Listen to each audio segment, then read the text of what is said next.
వైశాఖ మాసంలో చేసేటువంటి దానాల యొక్క ఫలితాలు మనం ఈరోజు తెలుసుకుందాం. ఈ వైశాఖ మాసాన్ని మాధవ మాసం అని కూడా అంటాం.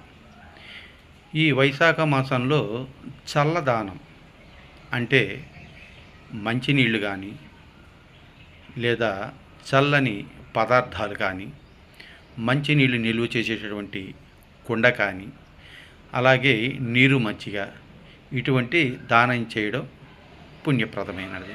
అలాగే చెప్పులు, గొడుగు అంటే ఈ వైశాఖ మాసంలో సూర్య భగవానుడి యొక్క తీవ్రతను తట్టుకునేటటువంటి వస్తువులు ఏవైనా సరే దానం చేస్తే మహాపుణ్యప్రదమైనటువంటిది.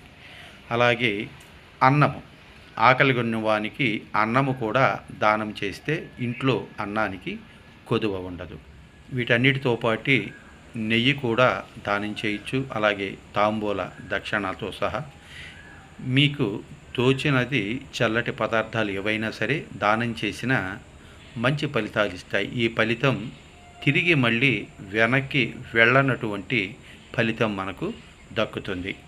ఈ వస్తువులు ఇచ్చేటప్పుడు ఓం స్వాహాపతయే జాతవేదసే నమః అని తలుచుకుంటూ మనం ఒక బ్రాహ్మణుడికి కానీ లేదా ఒక పేదవానికి కానీ దానం చేయాల్సి ఉంటుంది.